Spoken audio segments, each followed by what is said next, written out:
So it's day 5. About noon, hit the 10-mile mark for the day. Haven't been able to film anything because we've been walking the windiest ridges in the world, which is why my hat is on backwards. I really don't like wearing this thing, but I've already gotten a sunburn on my head, and the wind was trying to steal it from me, so I had to wear it backwards. I finally found this little spot, kind of tucked in. There's not very much wind, so I get a minute to say something. So we're looking to go about 18 miles total, so about 8 more miles for the day. We found a spot on Gut Hook that looks pretty good. Looks to fit quite a few tents and has a nice little stream running through it, so that'll be nice. All in all, it's been a pretty nice day. I feel like my heart's getting a little stronger.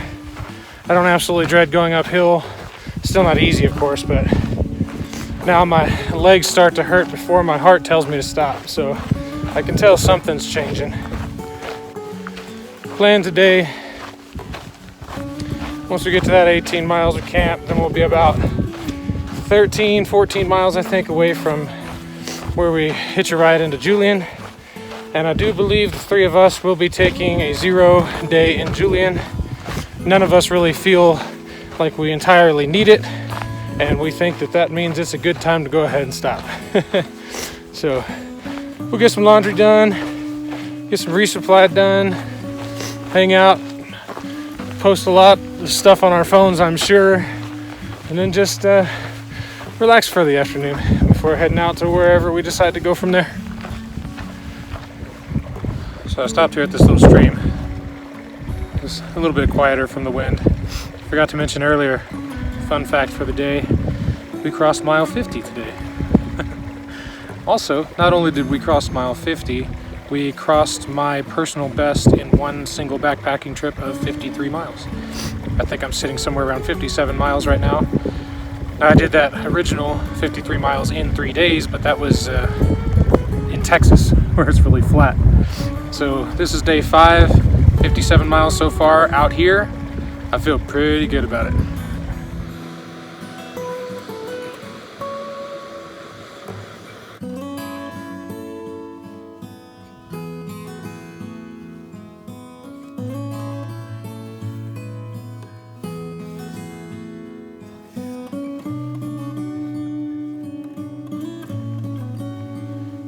Haven't been able to do a lot of filming today.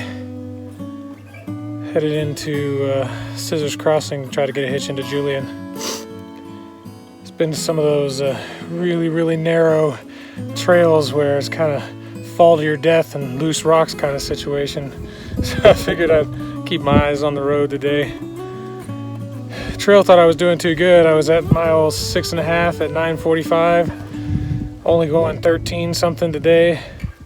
Was doing really well, and all of a sudden the trail just went nope and decided to start going back up. So now it's like 10:20 and I'm only at just over 7 miles. It felt me gaining confidence and decided that I should be brought back down a peg or two, I suppose. But I think Aaron and I are going to rent a room in Julian, hang out the rest of the afternoon, and then most of the morning tomorrow before we head out again. So about 24 hours there, not necessarily a 0, but 2 back-to-back Neros. So it'll be nice to rest the feet, get some laundry done, get some good food, and a little bit of resupply. I don't need too much resupply because I've been packing too much food and not really eating it. So I still have stuff in my pack from the border, and I'm at like mile 72 right now. So that's the plan for day 6. Rest up a bit. Another fun fact about today is my 8th wedding anniversary to my wife Jada. It's the first time I've been away on any of our anniversaries, especially a wedding anniversary. It's a little tough, but I got some signal this morning, was able to send her a couple messages before heading out, so that was nice. But that's the plan for today. Little update from yesterday. I was walking up to the road, could see it coming. Was curious how my first hitch situation was going to go. And I get up to the road crossing, and there's a guy sitting in the back of his Tacoma Gotta be about 20-30 gallons of water. Asked me if I needed any water, and I said no thank you, I'm good on water. And then he asked if I needed a ride into Julian or the Stagecoach, so I took him up on that. As we're driving into Julian, he's telling me his story and why he came to be about doing what he was doing. Said he's attempted a thru hike a couple times. He's made it 180 something miles, I think, the longest.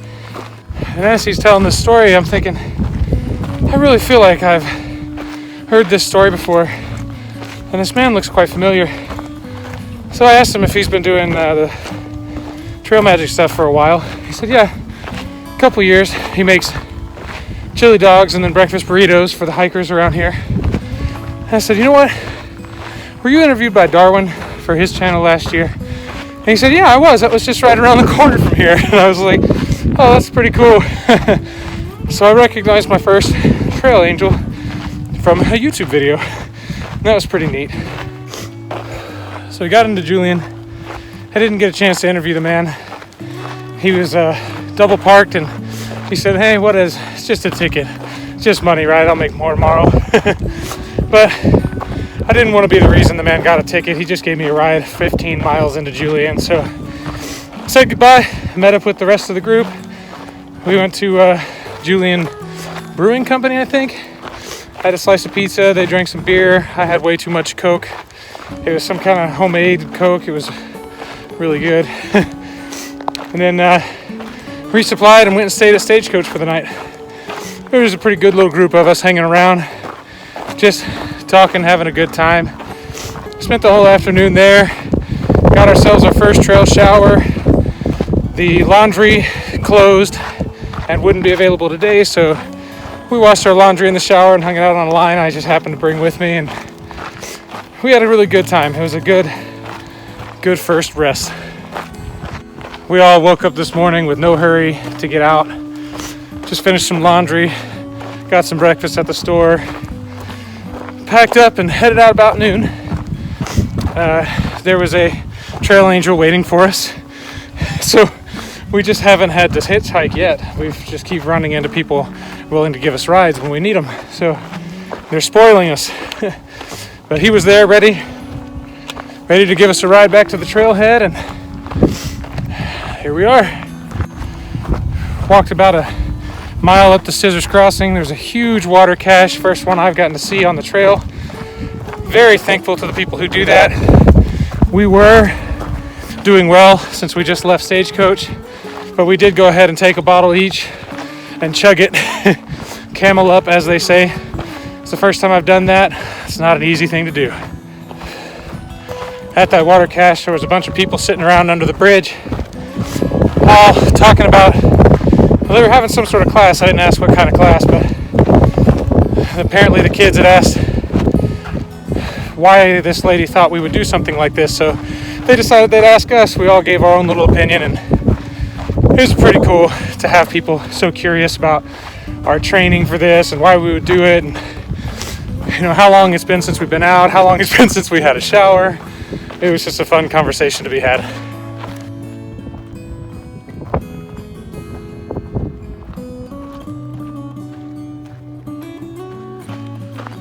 So yesterday was a day I knew would come eventually.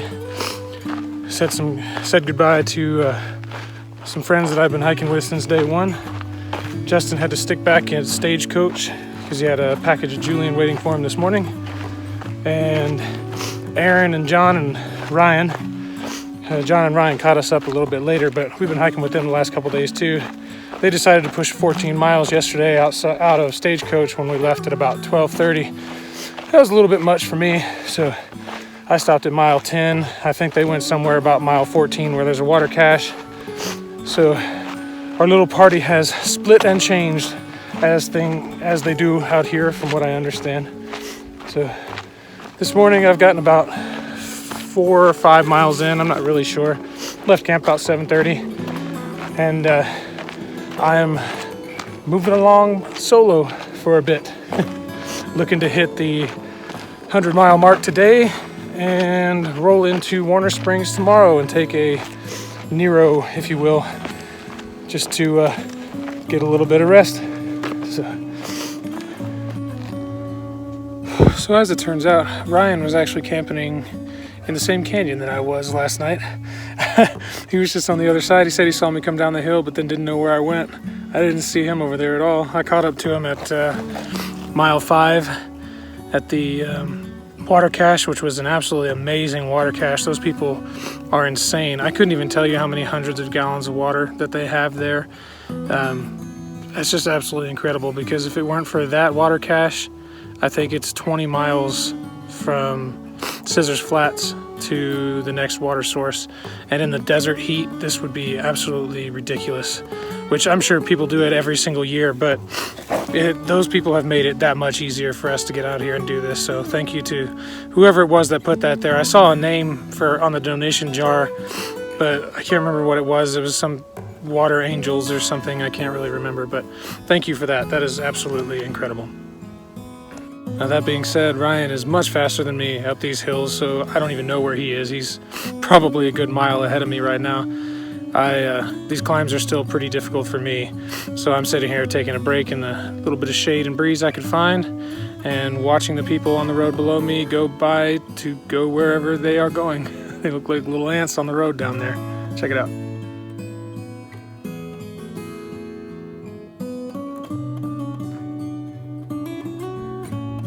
This looks like a bunch of recent retreading.